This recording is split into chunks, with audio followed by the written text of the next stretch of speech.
Ó Mãe Santíssima, intercedei por nós para que possamos bem compreender os ensinamentos de vosso Divino Filho, nosso Senhor e Salvador Jesus Cristo, e as explicações dos pais da Igreja.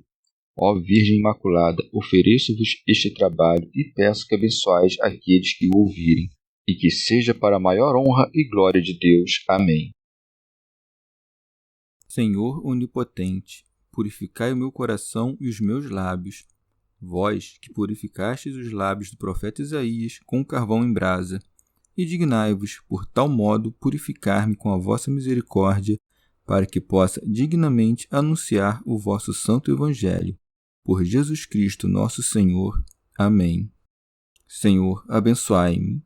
Que o Senhor resida no meu coração e nos meus lábios, para que anuncie digna e convenientemente o seu Evangelho. Amém. Evangelho de Nosso Senhor Jesus Cristo segundo São Lucas. Prontidão para o retorno do Mestre. Disse Jesus a seus discípulos: Compreendei isto. Se o dono da casa soubesse em que hora viria o ladrão, não deixaria que sua casa fosse arrombada.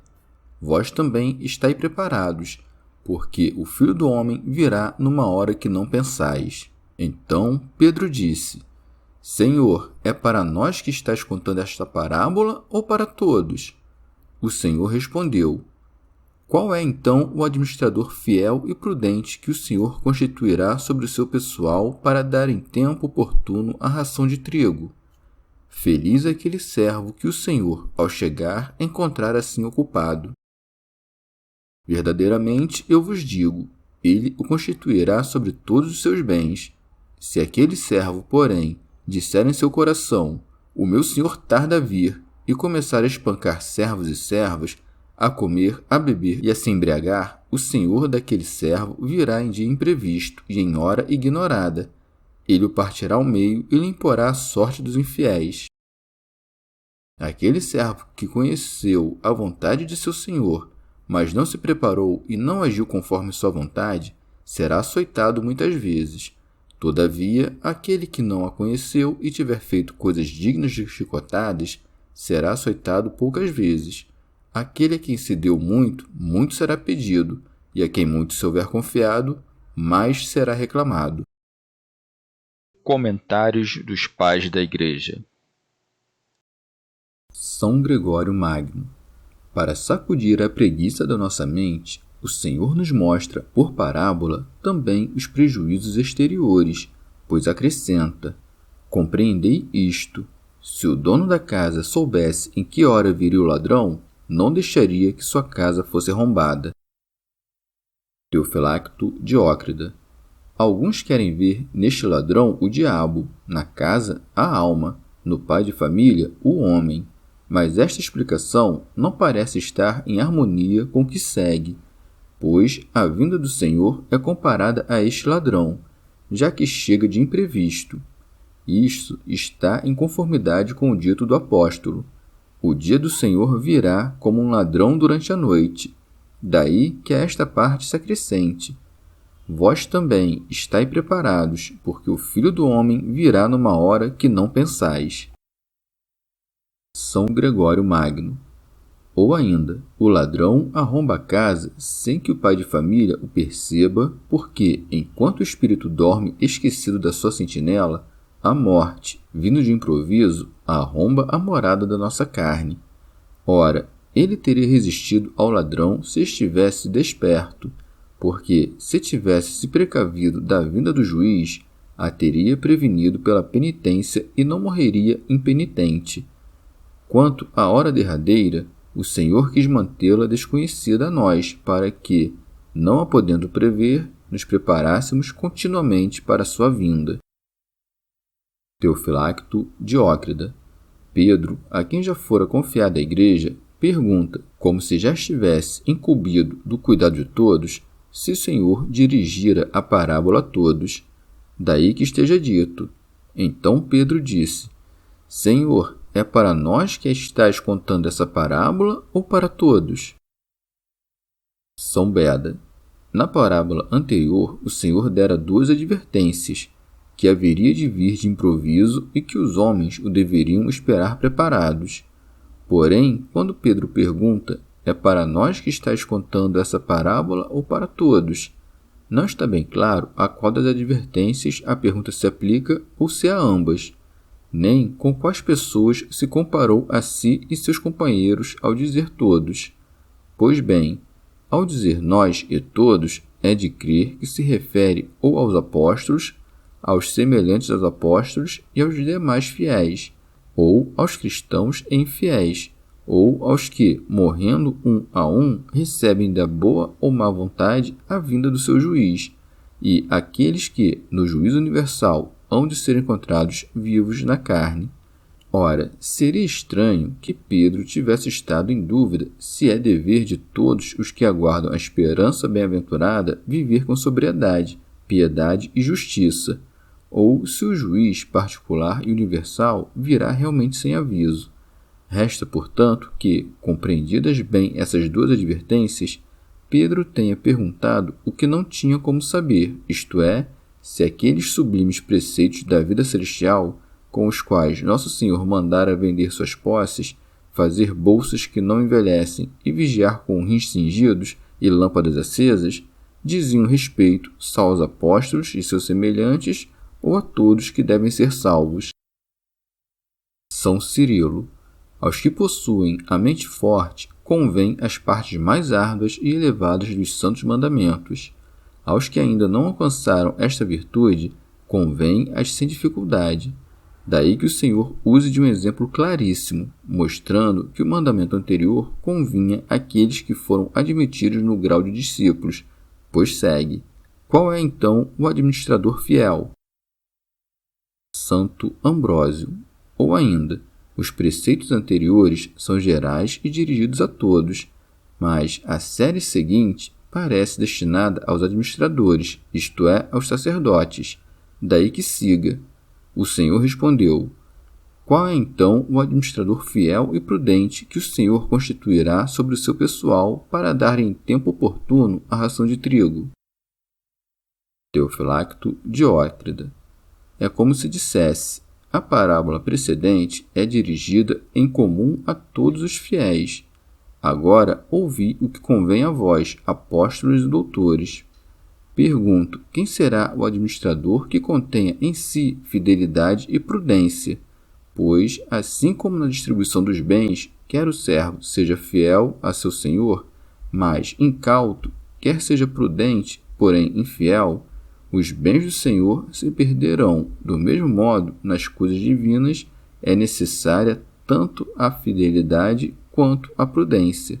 Com efeito, conheço muitos fiéis adoradores de Deus. Como não soubessem, porém, tratar com prudência os negócios eclesiásticos, punham a perder não apenas as posses, como também as almas, pois usavam com os pecadores de uma virtude indistinta, ora impondo-lhes penitência desmedidas, ora empregando uma mansidão inoportuna. São João Crisóstomo. O Senhor aqui pergunta não como se ignorasse quem é o administrador fiel e prudente, mas querendo insinuar a realidade da coisa e a grandeza de tal incumbência. Teofilacto Diócrida. Todo homem fiel e prudente deverá ser posto à testa da criadagem do Senhor, para que lhe sirva nos momentos convenientes a medida do trigo, ou as palavras da doutrina, com o que alimente as almas ou o exemplo das obras, com o que dê forma às vidas. Santo Agostinho. Por ração, dá a entender a medida da capacidade de cada um dos ouvintes. Santo Isidoro. Nosso Senhor acrescenta em tempo, porque o benefício que não é dado na hora certa torna-se inútil e perde o nome de benefício. O mesmo pão é apetecível ao faminto, mas não tanto ao saciado. Em seguida, a respeito do prêmio deste administrador, acrescenta: feliz aquele servo que o Senhor, ao chegar, encontrar assim ocupado. São Basílio. O Senhor não fala em encontrá-lo fazendo qualquer coisa a esmo, mas procedendo assim de modo determinado. Não convém, afinal, apenas vencer, mas combater legitimamente, e isto consiste em cumprir cada mandamento tal como os recebemos. São Cirilo. Assim, portanto, o servo fiel e prudente, que com prudência e na hora certa distribui aos criados as rações, isto é, a comida espiritual, será bem-aventurado segundo as palavras do Salvador, na medida em que obterá bens ainda maiores e merecerá os prêmios devidos aos domésticos. Daí que siga: verdadeiramente, eu vos digo, ele o constituirá sobre todos os seus bens. São Beda. Quanta distância há dos bons ouvintes para os bons doutores, tanta também há entre os prêmios de uns e dos outros. Quanto aos primeiros, nosso Senhor, encontrando-os despertos, pô-los-á à mesa. Quanto aos segundos, ao encontrá-los fiéis e prudentes administradores, estabelecê-los-á à testa de todas as suas posses, isto é, de todos os gozos do reino dos céus, não apenas para que detenham sozinhos o senhorio dessas coisas, mas também para que desfrutem da posse eterna delas mais copiosamente do que os demais santos. Teofilacto Diócrida. Ou ainda, o Senhor o constituirá administrador de tudo quanto possui e não somente sobre sua criadagem, como lhe submeterá tanto as criaturas terrenas quanto as celestes, para que lhe obedeçam, como fez a Josué e Elias, um mandando no sol, o outro nas nuvens, e todos os santos, como amigos de Deus, usam das coisas de Deus. Quem quer que, ademais, leve a vida com virtude e disponha retamente os seus servos, isto é, a ira e a concupiscência, oferecendo nos tempos certos a medida de trigo a cada uma, isto é, a ira para derramá-la contra os que odeiam Deus, e a concupiscência para aplicar as provisões necessárias à carne, ordenando-a a Deus. Tal homem, repito, será constituído administrador de tudo quanto possui o Senhor, e será digno de ver a tudo pelo intelecto contemplativo. São João Crisóstomo. O Senhor corrige o ouvinte não apenas exibindo-lhe a honra reservada aos bons, mas também ameaçando as penas reservadas aos maus. Daí que siga: se aquele servo, porém, disser em seu coração, o meu Senhor tarda a vir. São Beda. Repara que, entre os vícios do mau servo, está elencada a expectativa de que seu senhor voltará tarde. Entre as virtudes do servo bom, porém, não está a expectativa de que o senhor volte cedo, mas apenas o fiel cumprimento do seu mistério. Nada, portanto, é melhor para nós do que suportar com paciência a ignorância quanto ao que não pode ser sabido, e apenas esforçar-nos para que Deus nos ache preparados. Teofilacto Diócrida. Do descaso com a hora derradeira vêm muitos pecados, pois se pensássemos que o Senhor está vindo e que o fim de nossa vida é iminente, pecaríamos, de certo, muito menos. Daí que siga: e começar a espancar servos e servas, a comer, a beber e a se embriagar. São Beda. Neste servo está contida a condenação de todos os maus prelados, os quais, negligenciando o temor do Senhor, não apenas se entregam à luxúria, como também dilaceram com injúrias os seus subordinados. Em sentido alegórico, pode ser que espancar os criados e as criadas signifique corromper os corações dos fracos pelo mau exemplo. Comer, beber, embriagar-se, ocupar-se dos crimes e seduções deste mundo, que enlouquecem o homem. Quanto à pena desses tipos, nosso Senhor acrescenta: o Senhor daquele servo virá em dia imprevisto e em hora ignorada, isto é, no dia do julgamento ou da morte, e removê-la-á. São Basílio.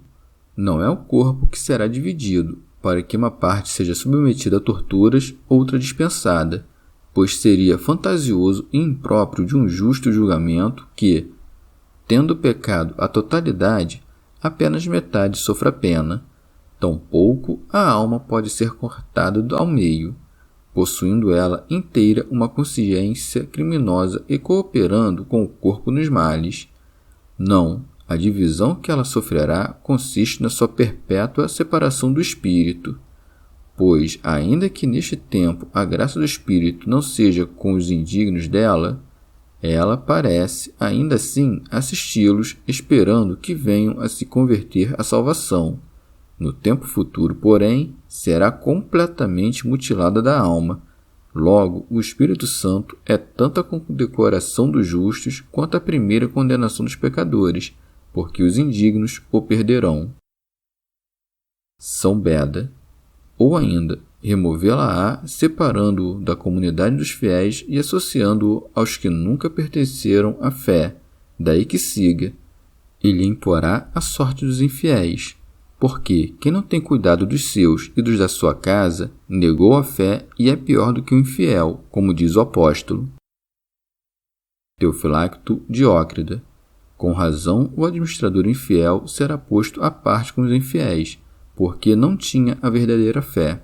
Aqui o Senhor ensina-nos algo mais importante e mais terrível.